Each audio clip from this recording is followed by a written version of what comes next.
Ancient mythology is one of the foundations of Western civilization. Its stories have shaped our literature, philosophy, politics, and ideas about heroism, fate, power, and tragedy. Because these narratives are so deeply embedded in our cultural imagination, their echoes can be found throughout modern fiction. In that sense, Game of Thrones is not unique. But in this story, those ancient structures rise to the surface in a more literal way.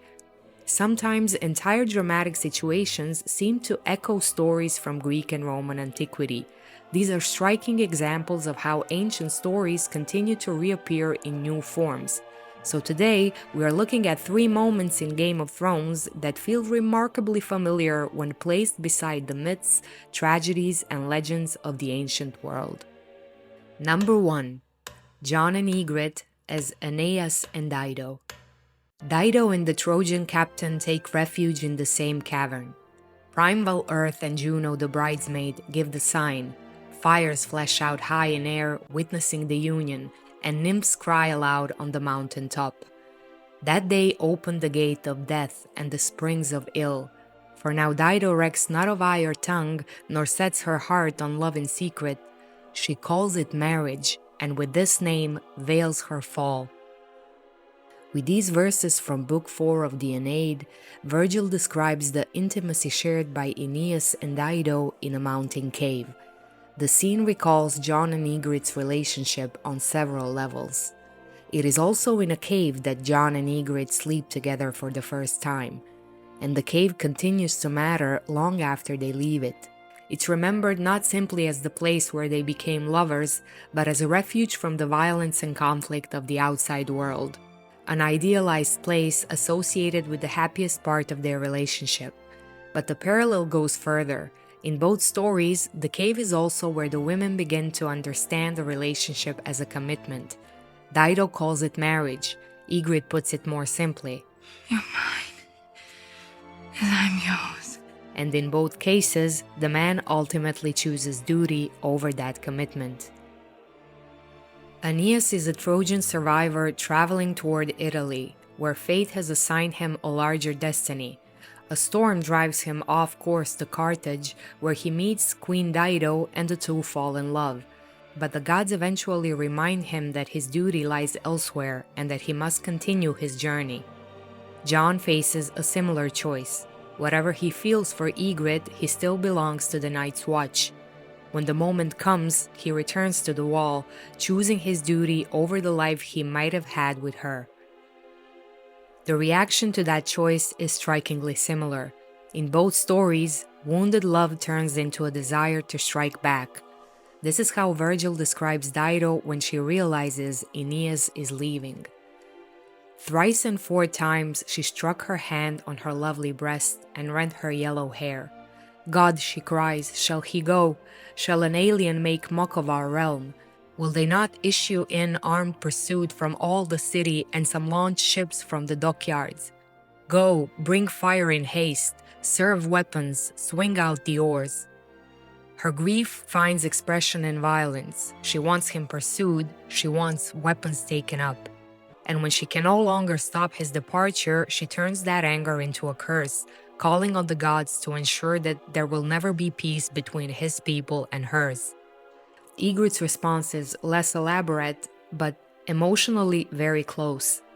As Jon rides away, she raises her bow and shoots 3 arrows after him.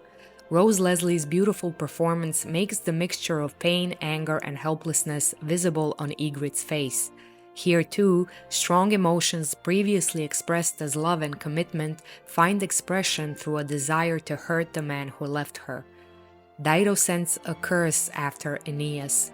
Ygritte sends arrows after Jon. 2 stories separated by more than 2,000 years arrive at the same emotional truth. Sometimes the most painful betrayal is not the absence of love, but the decision that something else matters more. Number 2. Stannis and Shireen as Agamemnon and Iphigenia. Our second parallel begins with an army that cannot move. In Euripides' tragedy Iphigenia at Aulis, the Greek fleet is ready to sail for Troy, but the winds will not come.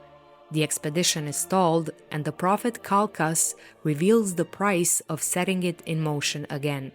Agamemnon must sacrifice his daughter Iphigenia to Artemis. Stannis reaches a similar impasse on his march toward Winterfell. His army is trapped in deep snow, men and horses are dying, supplies are running low. Melisandre offers him a solution that follows the same brutal logic. Only a sacrifice of royal blood can change their fortunes. Agamemnon does not initially bring Iphigenia to Aulis as a willing sacrifice. He summons her under the pretense that she is going to marry Achilles. She arrives with her mother, Clytemnestra, expecting a wedding, only for the deception to unravel and the real purpose of her journey to become clear. Shireen is not promised a wedding, but she is brought into her own sacrifice through the same fundamental vulnerability, trust in her father. It's all right, Father. You don't even know what I'm talking about. It doesn't matter. I want to help you. Only when she is led toward the pyre does she understand what that help actually means. That trust is what makes both sacrifices more than a choice between one life and an army. Agamemnon and Stannis are not simply commanders making a ruthless military calculation. They are fathers using the obedience and confidence of their daughters to make the calculation possible. And both men justify it through something larger than themselves. Agamemnon is carrying the expectations of the Greek expedition and the war against Troy.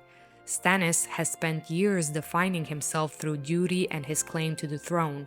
By this point, he also believes that his struggle has a religious significance. The result is the same terrible inversion. The role of the father, the person who should protect the child, becomes subordinate to the role of the ruler and commander.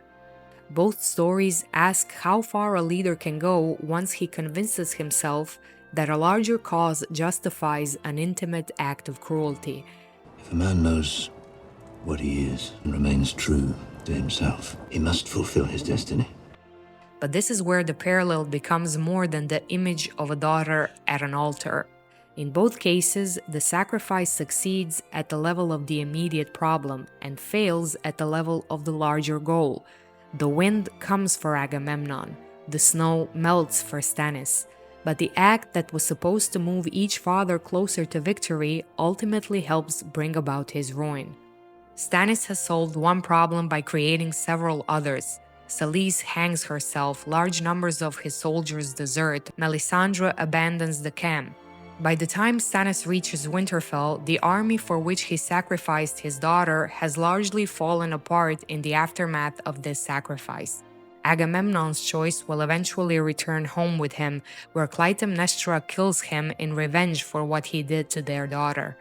The sacrifice gets the army moving, but the father who makes it cannot escape its consequences, and getting what you ask the gods for is not the same as winning. Number 3. Viserys as Crassus. Our final parallel comes from a Roman political legend. When Khal Drogo kills Viserys Targaryen by pouring molten gold over his head, the scene recalls a story attached to the death of Marcus Crassus, the richest man in the late Roman Republic. Crassus was a powerful Roman politician and general whose immense wealth became central to his public image. In 53 BC, he led a disastrous campaign against the Parthian Empire and was killed after the Roman defeat at Carrhae. A legend later developed that the Parthians poured molten gold into his mouth after his death, mocking a man remembered for his hunger for wealth. Whether it actually happened is impossible to establish, but the meaning of the story is clear. Crassus is punished through the very substance that had come to symbolize his ambition. Viserys is driven by a similar consuming desire. For him, it is not wealth, but the crown. He has spent his life believing that the Iron Throne belongs to him, and he treats that claim as something the world is obliged to recognize. By the time he confronts Drogo in Vaes Dothrak, he is demanding the crown he was promised, and Drogo gives him one. He melts down gold and pours it over Viserys' head, turning the object of his ambition into the instrument of his death. In his final moment, he receives a crown in the most grotesque form possible. The similarity with the story of Crassus is not simply the use of molten gold. In both cases, an abstract desire is made brutally physical.